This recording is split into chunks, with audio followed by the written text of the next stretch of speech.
Ice நெடுமாறனோட கேபினுக்கு அவனை பார்க்க வந்ததும், நீ வின் பண்ணதுல எனக்கு ரொம்ப சந்தோஷம். நீ இந்த போட்டியில ஜெயிப்பேன்னு எனக்கு நல்லா தெரியும். அதனால இன்னைக்கு நெடுமாறனோட டிசிஷன் தப்பாகாதுன்னு இங்க இருக்க எல்லாருக்குமே தெரிஞ்சிருக்கும்.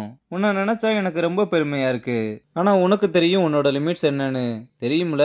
தெரியும் செஃப். தேவையில்லாத விஷயங்களுக்கு நம்ம அட்டென்ஷன் கொடுக்க கூடாது. என் பொண்ணு என்னை ஏமாத்த மாட்டான்னு நம்புறேன். இப்ப போய் நீங்க வேலையை பார்க்கலாம்னு அனுப்பி விடுறாரு.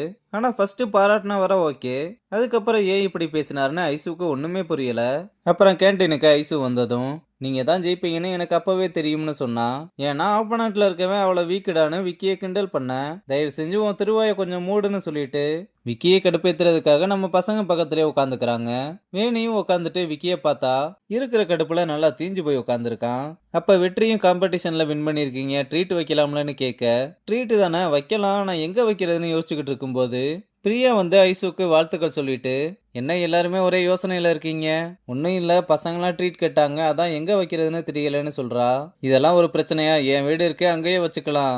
நான் வீட்டில் தனியாக தான் இருக்கேன், நீங்க வந்தீங்கன்னா எனக்கும் ஜாலியா இருக்கும்னு சொன்னதும், அப்புறம் என்ன, குழந்தை ஆசைப்படுது, அவங்க வீட்டுக்கே போயிடலாம்.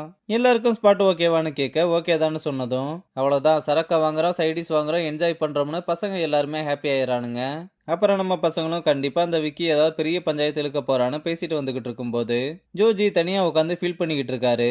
வெற்றி இதை நோட் பண்ணிட்டு, என்ன பார்த்தோம் கண்டுக்காத மாதிரி இருக்கீங்க, வெற்றியை மறந்துட்டீங்களான்னு கேட்டதும், யாரு நான் மறந்துட்டேனா, இன்னைக்கு என்ன நாள்? வெற்றியும் யோசிச்சு பார்த்து இன்னைக்கு அமாவாசைன்னு சொன்னதும், அதெல்லாம் ஒன்றும் இல்லை, இன்னைக்கு என்னோட பர்த்டே, யாராவது விஷ் பண்ணுவீங்கன்னு பார்த்தேன், ஆனால் யாருமே விஷ் பண்ணல, அதனால தான் எனக்கு நானே விஷ் பண்ணிக்கிட்டேன்னு ரொம்ப அப்செட்ல இருக்காரு. வெற்றியும் சமாளிக்கிறதுக்காக, அட போங்க சார், உங்களுக்காக நைட்டு ஒரு பார்ட்டி அரேஞ்ச் பண்ணியிருந்தோம், இப்போ எல்லா சர்ப்ரைஸுமே உங்களால் உடஞ்சு போச்சு. ஐயோ, நான் தான் அவசரப்பட்டுட்டேனா? சரி ஒன்றும் இல்லை, நீங்கள் நினச்ச மாதிரியே பார்ட்டியில் என்ன சர்ப்ரைஸ் பண்ணுங்க, நானும் அங்கேயே சர்ப்ரைஸ் ஆன மாதிரி நடிக்கிறேன்னு சொல்றாரு. சரி நைட்டு பார்ட்டியில் பார்க்கலாம்னு ஆசீர்வாதம் வாங்கிட்டு கிளம்புறான். இதனால ஜோஜியும் ரொம்பவே ஹாப்பி ஆகுறாரு. அப்புறம் நம்ம பசங்க கிட்ட வந்து, நம்ம பார்ட்டியில வயசு பையன் ஒருத்தர் ஆடா இருக்காப்ல, நம்ம ஜோஜி சாரு பாவம்னு சொன்னா, ரெண்டு பேரும் வெற்றியை முறைச்சு பார்த்துக்கிட்டு இருக்க, விட்டா ரெண்டு பேரும் கடிச்சு வச்சிருவாங்க போலையேன்னு நம்ம அப்புறம் பார்க்கலாம்னு ஒரே ஓட்டமா ஓடுறான். இங்க விக்கி எல்லாரும் ஒன்னா சேர்ந்து நான் தோத்துட்டேன்னு தானே கலாய்க்கிறானுங்க. இதுல செஃப்பா இருந்துகிட்டு அசிங்கமா ரூம் சர்வீஸ் டேபிள்ல போய் உட்காந்துக்கிட்டு இருக்காங்கன்னு செம்ம காண்டுல இருக்கும்போது, அந்த பாய்ஸ் கேங்ல ஒருத்தன் விக்கியை பார்த்ததும் வேகமா வந்து, டேய் மச்சான் எப்படா இருக்கேன்னு அவன்கிட்ட நல்லா விசாரிக்க. ரெண்டு பேருமே ஸ்கூல்ல ஒன்னா படிச்சிருப்பாங்க போல. விக்கியும் பார்த்தா தெரியல, நல்லா தான் இருக்கேன்னு ரொம்ப சலிப்பா சொன்னதும், என்னடா வழக்கம் போல யார் கூடயே சண்டை போட்டுக்கிட்டு இருக்க போல, வேலை செய்யற இடத்துல ஒழுங்கா இருக்கணும்டா. ஸ்கூல் டேஸ்ல சட்டை கிழிஞ்சு சண்டை போடும்போது நல்லா தான் இருக்கும், ஆனா வேலை செய்யற இடத்துல கொஞ்சோண்டு கரைப்பட்டாலும் அசிங்கமா இருக்கும்டான்னு அட்வைஸ் பண்ணிட்டு, என் கல்யாணத்துக்கு இன்விடேஷன் அனுப்பியிருக்கேன், கண்டிப்பா வந்துரு. முக்கியமா என் கொலிக்ஸோட பேச்சுலர் பார்ட்டி இருக்கு, நீயும் கண்டிப்பா வரணும்னு ரூம் நம்பரை சொல்லிட்டு போறான்.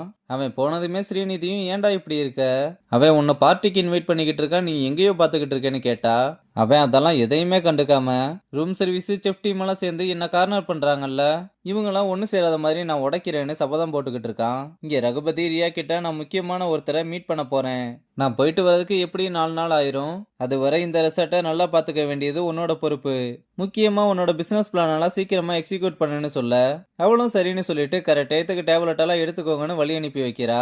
அப்புறம் ரகுபதி சொன்ன மாதிரி கிச்சனுக்கு வந்து அவளோட பிளானை எக்ஸிக்யூட் பண்ண ஆரம்பிக்க, இதை ஜானும் பார்த்துட்டு நெடுமாறன் கிட்ட பத்த வைக்கலாம்னு வந்தா, ஆல்ரெடி அங்க நடக்கிறது எல்லாத்தையுமே நெடுமாறன் பார்த்துக்கிட்டு இருக்கான். ஜான் கிட்ட இந்த ஐடியா உனக்கு ஒர்க் அவுட் ஆகும்னு தோணுதான்னு கேட்டா, எனக்கு தெரியல, ஆனா இது மட்டும் ஒர்க் அவுட் ஆயிடுச்சுன்னா நம்மளுக்கு பெரிய த்ரெட்டா இருக்கும்னு சொல்றாரு. ஒரு ரெசிபியை வச்சுக்கிட்டு நெடுமாறனை ரீக்ரியேட் பண்ண ட்ரை பண்றாங்களா, அவங்களால என் நிழல கூட தொட முடியாதுன்னு சொல்றான். அப்புறம் நைட்டு வெற்றி ஜோஜிக்கு கால் பண்ணி எங்க வந்துகிட்டு இருக்கீங்கன்னு கேட்டுட்டு, நம்ம பசங்க கிட்ட அவர் ஆழ்ந்த வேலை இருக்காரு, டோரை ஓபன் பண்ணதுமே சர்ப்ரைஸ்னு எல்லாருமே கத்தணும்னு சொன்னா, அதுக்கு எதுவுமே சொல்லாம எல்லாருமே மந்தமா உட்காந்துருக்கத பார்த்துட்டு, என்ன எல்லாம் மச மசன்னு உட்காந்துருக்கீங்க, போய் வேலையை பாருங்கன்னு சொல்ல, பசங்களும் வேமா எல்லாத்தையுமே அரேஞ்ச் பண்ண ஆரம்பிக்கிறாங்க. அப்ப ஐசு வந்து, இது ஏன் ட்ரீட்டுன்னு ஞாபகம் இருக்கா, வாய்க்கு வந்த பொய்ய சொல்லிட்டு அதை உண்மையாக்க எங்களை போட்டு பாடாப்படுத்திக்கிட்டு இருக்கேன்னு கேட்க, அடா அதெல்லாம் அப்புறம் பேசிக்கலாங்க, வாங்க வேலையை பார்க்கலாம்னு சொல்றான். அப்புறம் நம்ம பசங்களும் எல்லாத்தையுமே அரேஞ்ச் பண்ணி முடிக்க, கரெக்டா ஜோஜி வந்ததும் டோரை ஓபன் பண்ண, நம்ம பசங்க எல்லாருமே சர்ப்ரைஸ்னு கத்தி பாட்டை போட்டு டான்ஸ் ஆடிக்கிட்டு கேக்கெல்லாம் வெட்டி எல்லாருக்குமே ஊட்டி விட்டு எல்லாருமே பார்ட்டியை நல்லா என்ஜாய் பண்ணிக்கிட்டு இருக்காங்க. அப்புறம் பத்மாவும் கால் பண்ணி விஷ் பண்ணதும் ஜோஜி ரொம்பவே ஹாப்பி ஆகுறாரு. இப்படி எல்லாருமே சந்தோஷமா என்ஜாய் பண்ணிக்கிட்டு இருக்கும்போது வேணு மட்டும் தனியா உட்காந்து ஃபீல் பண்ணிக்கிட்டு இருக்க, ஐசு வந்து என்ன விக்கி தோத்துட்டான்னு ஃபீல் பண்ணிக்கிட்டு இருக்கியான்னு கேட்டா, அதெல்லாம் ஒன்றும் இல்லை, நீ ஜெயிச்சிட்டேல அதுவே போதும்னு சொல்றா.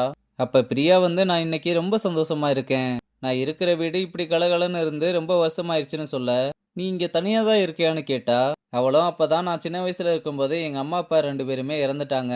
அதுக்கப்புறம் என்னையும் என் தம்பியையும் பார்த்துக்கிட்டது எங்க அண்ணன் தான். ஆனா அவனும் கொஞ்சம் வருஷத்துக்கு முன்னாடி சூசைட் பண்ணிட்டான். இப்ப நான் தான் என் தம்பிய படிக்க வச்சுக்கிட்டு இருக்கேன்னு அவளோட ஸ்டோரிய சொல்ல, ஐசுவும் அவளுக்கு ஆறுதல் சொல்றா. இங்க நெடுமாறனோட ஃப்ரெண்ட்ஸ் வந்து எதுக்காக எங்கள அவசரமா வர சொன்னேன்னு கேட்டா, உங்களுக்கு ஞாபகம் இருக்கா அந்த தள்ளுவண்டி ரூம் சர்வீஸ் பையன்? அவன் என்ன ரொம்ப டார்ச்சர் பண்றான்டா. அவன் ஃபர்ஸ்ட் என் கிச்சனுக்குள்ள வர ட்ரை பண்ணான். ஆனா இப்ப என் வீட்டுக்குள்ளேயே வர ட்ரை பண்றான்னு ரொம்ப டென்ஷனா பேச, நீ ஐசுவ பத்தியா பேசுறேன்னு சொன்னதும் அவனும் ஆமான்னு சொல்றான். நெடுமாறன் ஐசுவும் வெற்றியும் லவ் பண்றாங்கன்னு நினைச்சுக்கிட்டு இருக்கான் போல. ஃப்ரெண்ட்ஸும் பேசாம அவனை ரிசார்ட்டை விட்டு துரத்தி விட்டுருன்னு சொன்னா, டேய் நான் தான் அந்த மாதிரி கேரக்டர் இல்லைன்னு உங்களுக்கு நல்லாவே தெரியும்ல. இதோ பாரு நீ அப்படிப்பட்ட ஆள் இல்லதான். ஆனா அவன் உன் கூட போட்டி போட்டா பரவாயில்ல. அவன் உன்னோட பர்சனல் லைஃபுக்குள்ள என்ட்ரி ஆகிக்கிட்டு இருக்கான், கொஞ்சம் யோசிச்சு பாருன்னு சொல்றாங்க. மாறனும் இதனால ரொம்பவே கன்ஃபியூஷனா இருக்கான். இங்க ஐசுவோட வண்டியில சார்ஜ் இல்லைன்னு வண்டியை தள்ளிக்கிட்டே பேசிக்கிட்டு வந்துகிட்டு இருக்கும்போது, நீ சரியான ஆளுதான்டா. நைஸா என்னோட ட்ரீட்டை ஜோஜியோட பர்த்டே பார்ட்டியை மாத்திட்ட. ஏதோ ஒன்று ஆனா சிவாவோட பர்த்டே பார்ட்டி மாதிரி இல்லாம ஜாலியா தானே போச்சுன்னு சொல்றான். சரி வண்டியை கூட நானே இங்கிருந்து போய்க்கிறேன்னு சொன்னா, அட வாங்க வீடு வரை விட்டுட்டு போறேன்னு கேட்டை ஓபன் பண்ணி வண்டியை உள்ள ஏத்தி விட்டதும், சரி நீ கிளம்பு இங்க நாய் தொல்லை அதிகமா இருக்கும். ஏங்க என்னை பார்த்தா என்ன நாய்க்கு பயப்படுற மாதிரி தெரியுதா? நீங்க போங்க நான் பாத்துக்கிறேன்னு சொல்ல, அப்ப அந்த பக்கத்துல இருந்து நாய் துரத்த ஆரம்பிச்சதும் ஆள விடுங்கடா சாமின்னு ஒரே ஓட்டமா தலதறிக்க ஓடிக்கிட்டு இருக்கான். இத பார்த்து ஐசுவும் சிரிச்சுக்கிட்டே உள்ள போனா, மேல இருந்து நெடுமாறன் இதெல்லாம் பார்த்து செம்ம காண்டாகிறதோட இந்த எபிசோட முடிச்சிருக்காங்க.